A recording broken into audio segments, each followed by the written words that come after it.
When people talk about spying, most think of Hollywood, men in suits, fast cars, agents with a license to kill. But there's a real kind of intelligence, cold, without charm, without epic music, and much more terrifying. China's Ministry of State Security, the MSS. An organization that doesn't appear in movies, but quietly shapes the world we live in. Today, you'll learn how the invisible gears that support Chinese power work, and you'll discover why it's considered by many analysts to be the most effective and patient spy machine of the 21st century.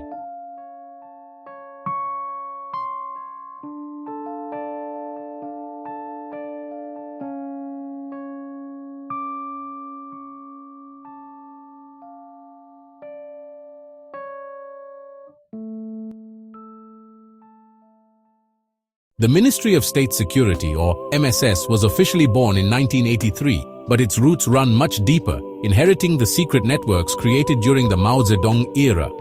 Before the MSS, the party's Central Investigation Department handled intelligence. But as China prepared to open its doors to the world, its old apparatus was deemed insufficient. A new weapon was needed. The MSS was forged by merging this internal security body with counterintelligence police units, creating a super agency for a new era of global competition. Under Mao, espionage was a tool of ideological warfare. Back then, spying wasn't just about protecting borders, it was about protecting ideas. Mao said the party wouldn't survive if it didn't control narratives. This philosophy translated into a vast network of informants and constant surveillance to ruthlessly suppress dissent. The goal was total control over the hearts and minds of the people, ensuring the revolution's ideological purity against any perceived enemies. Then came Deng Xiaoping, the architect of China's modernization. As he launched his reform and opening up policy, Deng understood that China's re-entry onto the world stage was filled with new dangers. Deng understood that the country could only compete with the US if it had an intelligence service capable of combining two things: political security and economic espionage. The creation of the MSS was the direct result of this strategy, a tool for a China opening up on its own terms. This dual mission set the MSS apart. While the CIA collected military information, the MSS built a broader picture: economy, science, diplomacy, social psychology. Its agents weren't just tracking troop movements, they were targeting a rival's entire spectrum of national power. They sought trade secrets and intellectual property, hunted for breakthroughs in AI and biotech, and worked to manipulate foreign political systems. It was a holistic approach, where everything from a microchip design to a protest movement was a target. This brings us to the most critical point. It wasn't just an agency, it was the invisible brain of the Communist Party. It's important to understand, the MSS doesn't protect China as a nation-state. It protects the Communist Party of China. Its ultimate loyalty is not to a constitution, but to the party and its absolute grip on power.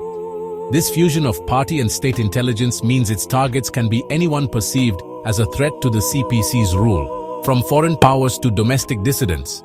And that's the key difference that makes it unique. The internal structure of the Ministry of State Security, or MSS, is a black box by design. Officially established in 1983, it functions as both China's premier foreign intelligence agency and its powerful domestic security service. While estimates place its formal personnel in the tens of thousands, this visible framework is merely the tip of the iceberg. The true power of the MSS lies not in its official agents, but in its vast, amorphous, and deeply embedded informal network. Imagine a web woven with thousands of invisible threads, extending from Beijing to every major capital and tech hub. These threads are not spies in the traditional sense. They are business executives, academics, scientists, and students. They are ordinary people who become the eyes and ears of the party. Some are driven by a fervent patriotism, believing they are contributing to China's national rejuvenation. Others are coerced, subtly or overtly, through pressure on their families back home or by leveraging personal vulnerabilities. The method is slow, patient, almost philosophical. Observe, accumulate, catalog. This is the core of their 1,000 grains of sand strategy. Each individual gathers a single, seemingly insignificant piece of information. But when collected and pieced together by MSS analysts, these grains form a complete high-resolution mosaic of a target's capabilities and weaknesses. This approach stands in stark contrast to its Western counterparts. Unlike the CIA, which often acts with direct strikes, paramilitary actions, and quick operations, the MSS prefers a strategy of silent, relentless attrition. If the CIA acts like a surgeon who cuts, the MSS acts like a gardener who plants. It doesn't just steal secrets, it sows influence, cultivates relationships, and waits. It waits patiently for the fruits of its labor to ripen, even if the harvest takes decades. The ultimate goal isn't merely classified military blueprints, its target is the very essence of the future, the foundational pillars of tomorrow's global economy. It seeks the keys to universities, biotechnology, artificial intelligence, and clean energy. By acquiring this knowledge, China aims not just to catch up with the West, but to leapfrog it, dominating the key industries of the 21st century. This long-game strategy, rooted in the ancient game of Go, is incredibly difficult to detect, and even harder to counter. It's a quiet, pervasive form of espionage, where time is the ultimate ally. In this silent war, fought in boardrooms and laboratories, patience isn't simply a virtue, it's a weapon. But how does this show up in practice?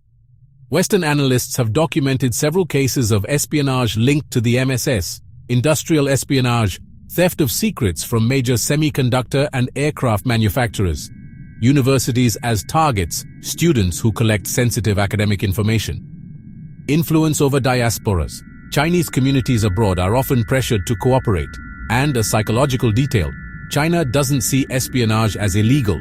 For the party, it's a natural right of survival. The MSS doesn't seek the masterstroke, but gradual accumulation. Every small detail forms a large puzzle. What is a crime to the West is just national strategy to the MSS.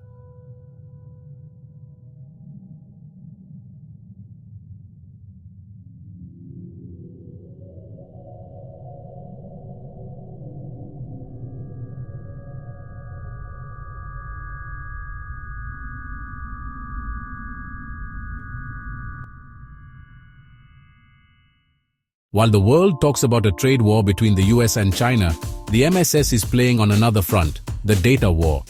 The concept of unrestricted warfare, developed by two Chinese colonels in the 90s, is almost an MSS manual. It's not limited to tanks or planes. It uses diplomacy, finance, culture, technology, and information as weapons. Think about the last time you read a news story about Chinese technology.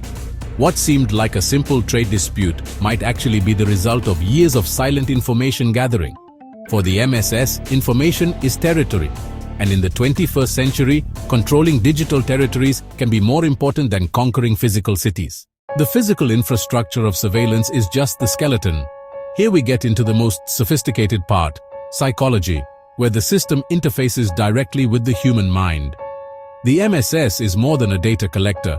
It's an engineer of emotions. It doesn't just watch, it actively participates, cultivating feelings of patriotism while sowing fear towards dissent. Every viral video can be a tool to nudge public opinion, a constant process of psychological conditioning on a national scale. The philosopher Byung-Chul Han talks about psychopolitics. The power of the 21st century doesn't control bodies, but minds. He argues modern power doesn't oppress with threats, it seduces with the illusion of freedom.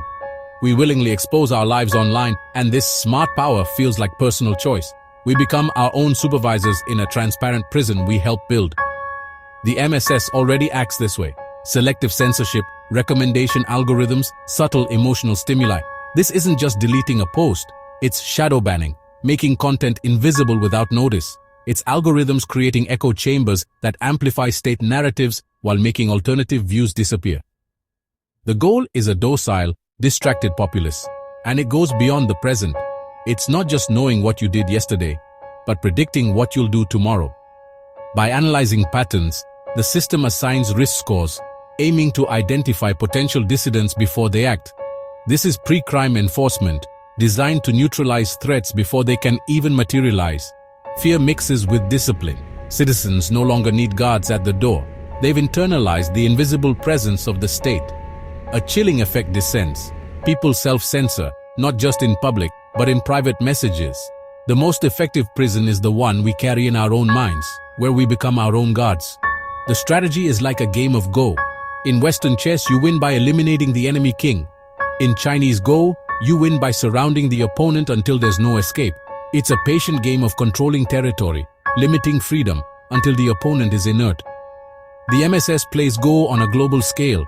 Every piece of data is a stone placed on the board. It patiently surrounds the information space, isolating opposition until they have no room to move. The ultimate victory is a board where no meaningful opposition can form. All of this leads to an inevitable question.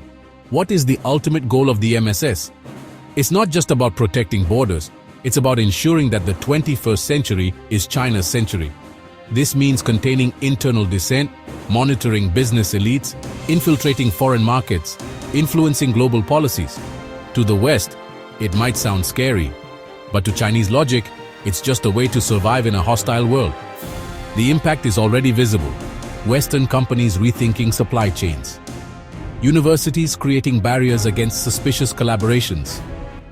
Governments reviewing technology agreements. China's Ministry of State Security isn't just an agency. It's the ultimate expression of Beijing's philosophy of power. Patience, observation, calculation. Invisible, silent, relentless. Perhaps, right now, as you watch this video, some algorithm linked to the MSS is already logging your data. Not because you're a target, but because for them, everything and everyone are pieces in the 21st century puzzle. And now I ask, do you believe the future will be decided on battlefields or in data servers? Leave your opinion in the comments, share this video, and subscribe to follow new analyses on the hidden side of global geopolitics. Because understanding the invisible is the only way to survive the future.